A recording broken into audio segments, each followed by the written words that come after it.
let's talk about our engine. I know in the last one I left you guys on a little bit of a cliffhanger. I mean, it was kind of epic. This is that bad. That's bad. But I did that because I wasn't really sure what in the heck was going on with our engine, and I wanted to try and get some answers before we dove into it. In the last episode, we were getting ready to do a lot of service on the engine while the engine was out. We were getting ready to do the lost motion assembly, which requires us to pull off the valve cover and pull off our cam. And we were starting on our front head right over here. Doing that, we pulled off the cam and noticed something that was pretty concerning. Whoa. The cam doesn't? That's really bad. Oh no. I'm gonna butcher the terminology, but on the second journal, the second bearing, whatever you wanna call it, that's closest to the actual gear, had a ton of scoring. And I'm not just talking about some light scratches. It literally looked like somebody had a steel wire wrapped around the cam and was just engraving grooves into the cam. That was warning sign number one. You can see right here, this cam is severely scored. Like, it's pretty terrible. So from here, we went ahead and checked the cam cap, and lo and behold, that is pretty disgusting as well. Kind of the same thing. You can actually see metal caking up on the edge of the cam cap here. So from here, we were like, oh, that's not good. Let's go to the head. And when you look at the head, we are absolutely screwed. This is real life. That is very, very bad. For me, this is my first time diving this deep into an engine. I have no idea what that means. Now, what makes this so weird is that it's only on one section of the head. Everything else looks good. So immediately, I was kind of freaking out. We went ahead and pulled our rear valve cover and our rear cams over here, and everything on this head looked okay, which is a good sign. Even though this head is okay, any sort of metal in an engine is not okay, and especially one that's as hard to come by as this. The immediate reaction was freaking out, because that is not good, and it's such a small piece that can be very catastrophic to the entire engine. What we did next was start to reach out to everybody that we could think of. Our good friend Kyle works on these a lot, and he was the first one that we called that essentially told me this is a very, very bad situation. Yeah, that's junk. What does that mean? What does that mean, Kyle? You got toast head. That means that you probably had floor oil flow. Bad. That's bad. That's bad. Find a head or find a miracle worker. You could ask.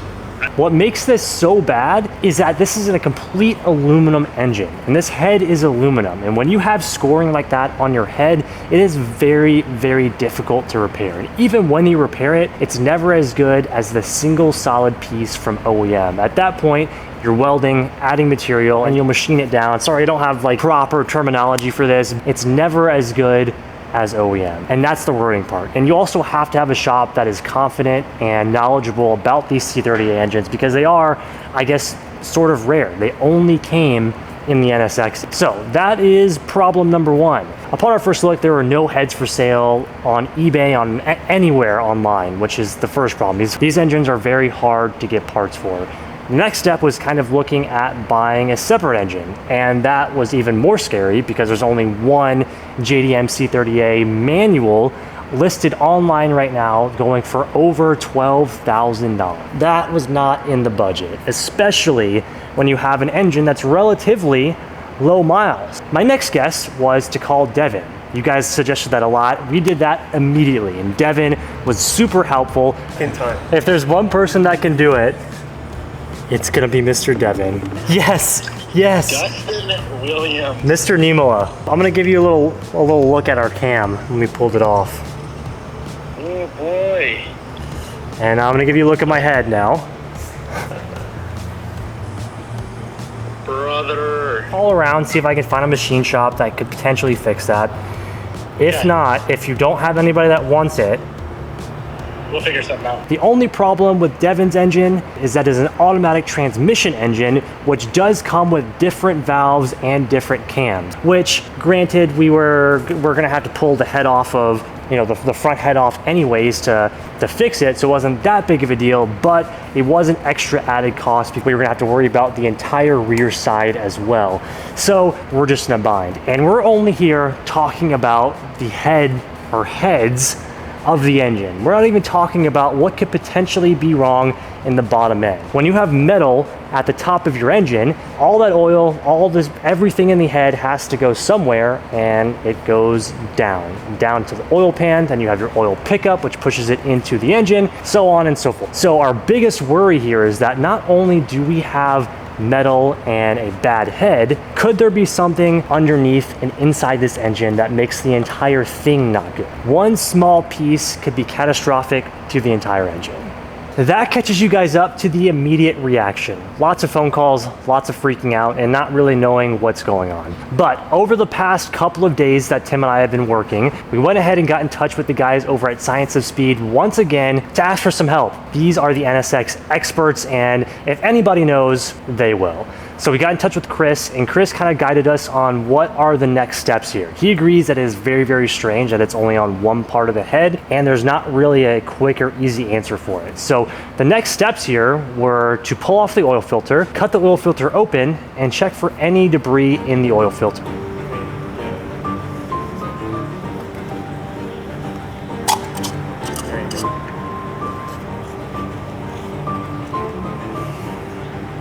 Once we did that, he also advised us to take the oil pump off and check the oil pump gears. Now, unfortunately, upon Tim and I looking at it for the first time, we didn't really think too much of it, but we sent pictures over to Science of Speed and Chris, and he also told us that we had some scoring on the oil pump and the gears, which is not great. That's actually pretty bad. That also means we're gonna have to get a new oil pump, oil gears, as well as a whole new oil cooler system, because who knows if there's metal shavings in the oil cooler, and that also could lead to some very, very bad things. Okay, so that moves us on to the next step. I also spent all day yesterday calling different machine shops to see what our options were and kind of get another opinion as well. And in the end, they either didn't answer or they kind of thought the same thing. There's no way to really tell. You have to pull shit apart until you find something. And that's kind of where we're at currently. Chris got back in touch with us after all of our information that we gave to him, sent him pictures, etc. And he told us there's one last thing that we have to do before we can make a final decision on what we're gonna do about this engine, and that's taking a look at the bottom end. I did forget to mention that we also pulled the oil pan, and we did find metal shavings at the bottom of the oil pan. We didn't find huge chunks, but there was definitely some glimmer and shimmer in the oil, which, I mean, obviously this whole thing is really, really bad, and that's kind of just the cherry on top for us. So what we have to do today to figure out, or hopefully figure out, if there's any damage done to the bottom end, we have to pull the oil pan off again and also pull off the bearing caps so we can get a glimpse into the engine. And that's our next step, and that's where we're at. So let's get started. Time to get this oil pan off, and our hope that is when we do this and pull the caps, we have no scoring in the bottom end of the engine, and we only have to worry about the heads. Good thing that was, you know, I mean, good and bad, but thank God I was doing the lost motion assembly, because if I didn't do that and we were moving forward with what we have planned for the engine, this would have been a whole different situation. So gotta look at the positives of this too. And it is very, very oily down here. We had a bunch of leaks we didn't even know about. So honestly, it's good that we're going through this entire thing.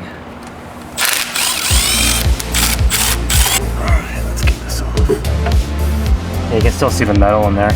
So here's our oil pan situation. You guys can see all the debris. Yeah, I mean, that's like a lot of metal there. What do you think, Tim? Don't scare them. It's already, we're past that, dude. This is full scare. This is jump scare. Okay, now we gotta pull the tray off, pull this piece off, and then you can get to we gotta pull the bearing caps, which, you know, it's kind of similar to what we did up here with the cams. They're just for the crankshaft bearings. So what we're gonna do now is pull all this stuff off, give us access to see kind of inside up here.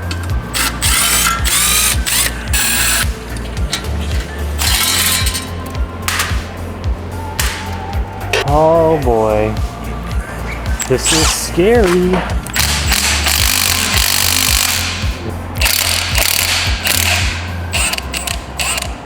Dude, another thing is, this oil was so black when we popped the cams off. Like, this is black oil. Now, kind of what I think what happened My theory is that this car sat for a very long time, and whoever bought it and took it to auction, found it, started it up right away without priming anything, without putting oil in it, doing an oil change, and let it run. And one of the squirters in the head that, you know, gets oil to the head and the cam and everything was clogged. And, you know, during its time going to auction in Japan, here in the States when we're picking it up from the port, there's just no oil in that portion of the cam. That's where it caused all the scoring. And hopefully it just happened recently and there's not too much damage within the engine. That is my best guess on what happened, but who really knows?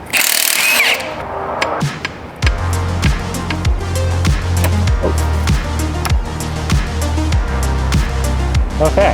All right, so just for some reference here, these are rod caps right here, which will give us access to the bearings. And our hope is when we get these off, we can actually see them and make sure that there's no scoring or no marks on them. The only problem is we can only get to a couple of them because of the way the engine is positioned.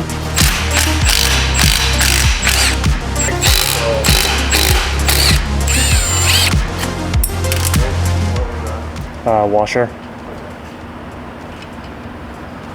Looks okay. I mean, it doesn't look like there's anything on the itself. The actual crank. So this is what we are looking at. So again, we're just have to take photos of this and send them over to the guys at Science of Speed, and they can more advise us. They'll be able to tell.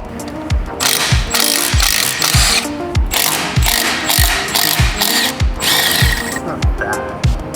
Just wasted. Like I don't know if you call it scoring or if it's just like everyday use with 1,000 or 90,000 mile car. So we pulled two of the caps off. I'm gonna go ahead and take photos for the guys at Science of Speed here and get their opinion. And if they need us to take more photos and pull more off, we definitely can. But for me, I feel like I don't really see anything that's alarming. But again, do I know what I'm looking at? So we're learning just as you guys are. Let's get some photos over to them and see what they say.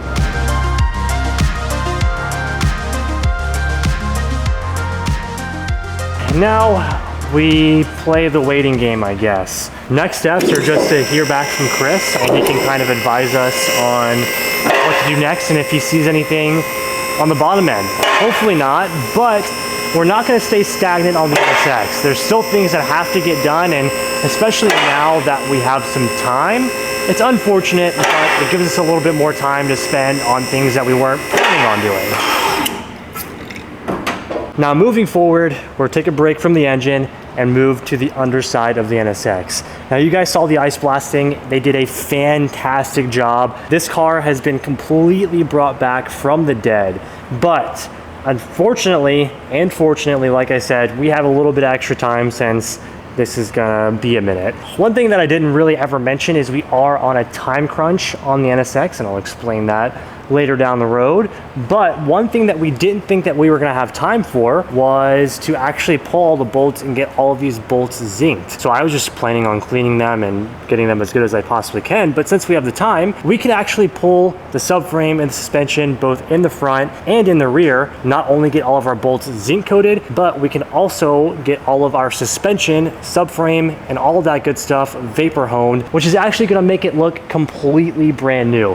With the ice blasting, we were able to get it very, very good. But like they said, engine and the arms and everything are very, very pitted from all the corrosion, and that vapor honing is actually gonna make these look like they just came off the factory line, which is gonna be awesome. And since we have the time, we might as well do it. So that means we're gonna go ahead and start pulling up all the suspension on this car, organizing our bolts so we don't lose them and make sure we know where they go. Bolts are gonna get zinc coated, as well as a full vapor honed suspension. And once we're done with that, we can actually move on to the engine, and a lot of the stuff that we weren't planning on removing can get removed as well. And we will go ahead and do some of the bolts and everything zinced on this as well, and make it look a whole lot better. Nothing to it, but just to get started. Okay, thankfully we've already done this once in the rear, so the bolts aren't gonna be that bad, but you guys remember, well, if you watched that episode, it was bad down here prior to the ice blasting. So it was a whole lot of fun getting all these corroded, oxidized, gross bolts loosened up from, 30 years of being stuck onto the car. Now, hopefully it should be easier, but we are gonna have to go through that again when we do the front suspension, which I am not looking forward to.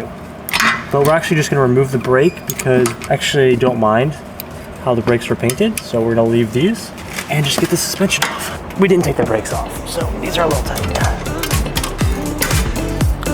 There she goes. All right, just a little crusty, right? But just the fact that this was sitting for so long and the harsh conditions that Japan has, whether it be their really, really, really gnarly hot summers or their really bad rainy season, and who knows where in Japan this car was. It could have been in snow. So it just makes everything that much worse. So yeah, okay, probably replace the hubs.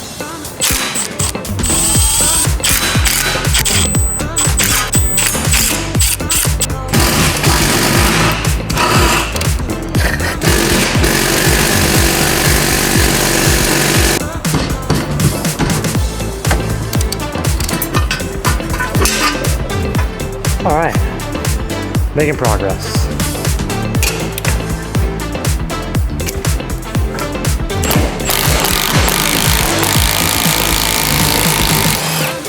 That. Oh God. Should I just blast it?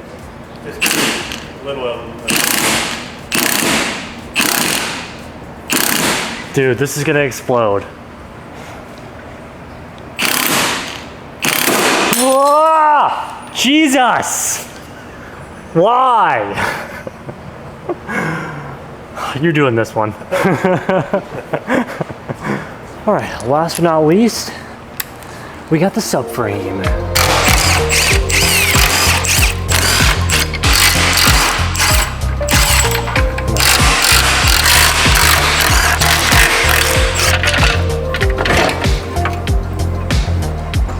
Okay.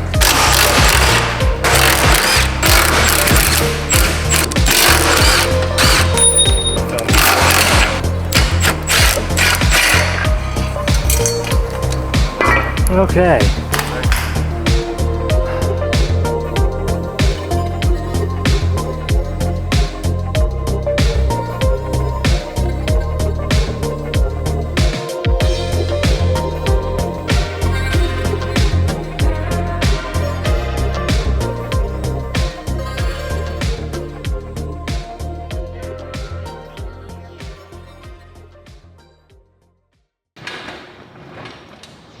Well, today, good progress. Oh, that's a little too low. Good progress was made on the NSX. Unfortunately, we ran a little bit out of time after just making a ton of calls regarding the NSX. I know you guys are probably gonna be watching this saying, Dustin, why did you not just build the engine in the first place? And I feel like I should give like a little bit of an explanation on the timeline of things. We are very, very crunched on time. We had a whole build plan planned out for the NSX.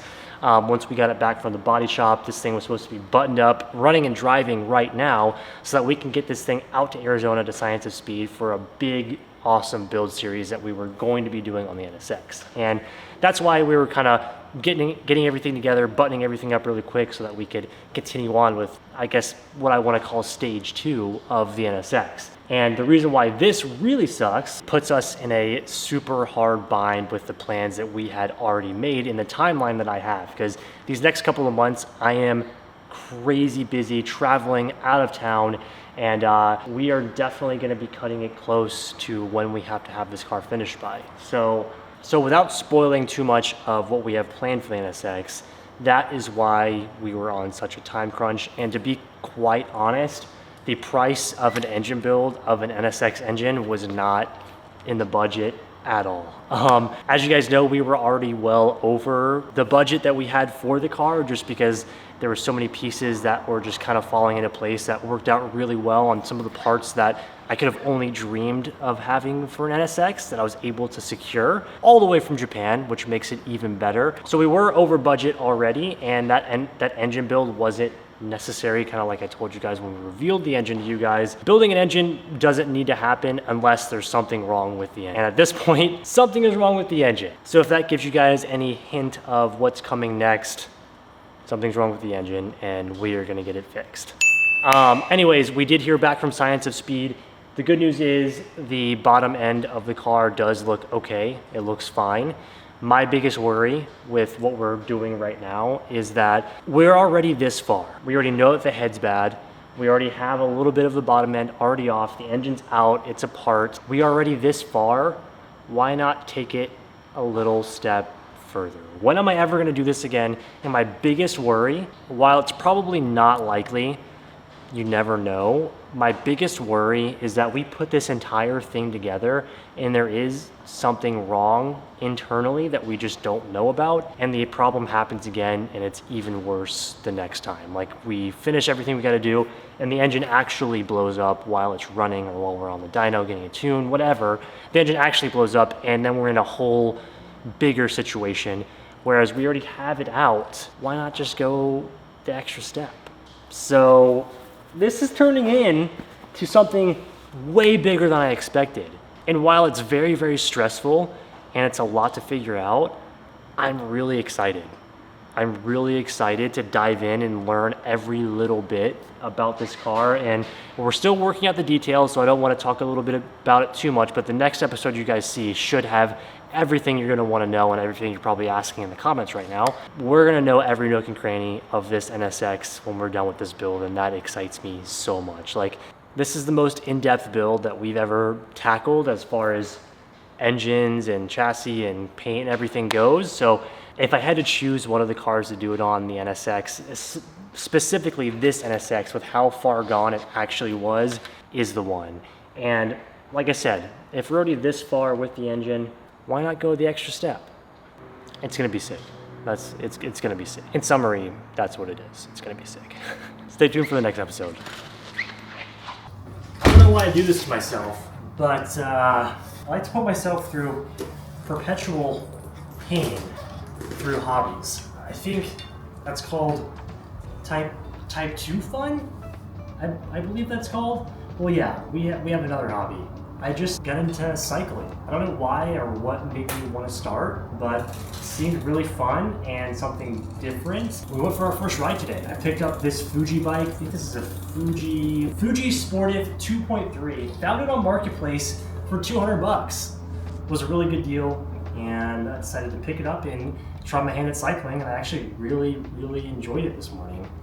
So along with all of our other hobbies like surfing and lifting and gaming and of course cars, we decided to just add something else to the mix. I figured we'd end the video with giving you guys kind of like a start to my new cycling journey. I'm super excited to learn everything there is to know about cycling. I have this issue, I don't know if you call it an issue, but I love to just dive into everything that I get myself into and like really, really learn. And for cycling, I didn't realize how much there actually is, and I know zero. So I know you guys that are hardcore cyclers that maybe watch me are gonna roast me in the comments when I get the terminology wrong, but don't roast me too hard because we're just getting into it. But we went for our first ride today. It was almost 15 miles, which honestly really wasn't as bad as I expected it to be. It was hard, but wasn't as bad as I expected it to be. So I'm excited for some longer, more endurance runs. But I never actually cleaned this bike. And I know you're supposed to like get like a fitting and all that stuff. I didn't do any of that. I just hopped on it to try it out for the first time. Like I said, I really, really enjoyed it. So I figured before our next ride, which is gonna be next week, I figured I'd go ahead and clean my chain. I bought some grease. We're gonna grease the chain and just clean it up since we did 15 miles today. Who knows how long it's been since this chain's actually been greased. My hope here is any of you guys that are watching that actually cycle can give, can give me some beginner tips on what I should look out for, how to go about it, how to get better or faster. Give me some tips in the comments, because I'm like full-blown addicted, like dark black hole of YouTube cycling algorithm. So I've been learning a lot actually.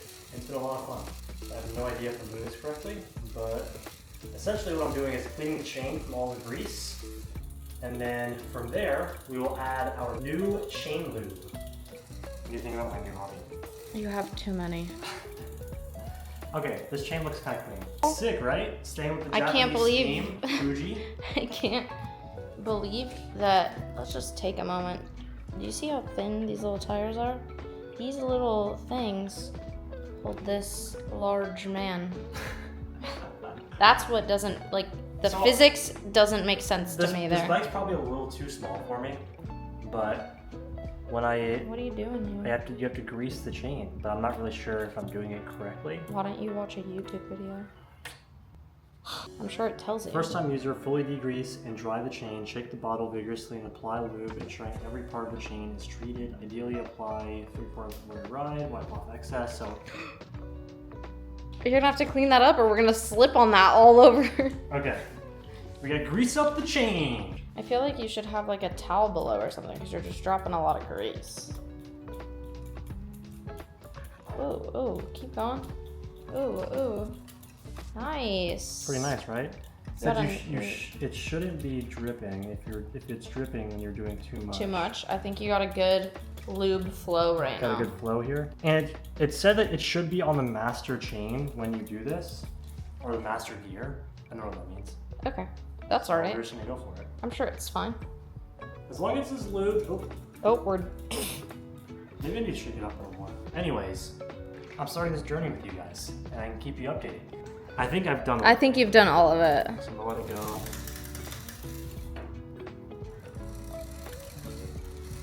She looks nice and lubed up. There you go. She looks nice. She sounds good. Those gears sound nice. Pretty cool. Okay. Oh, okay. Oh, we're greased up.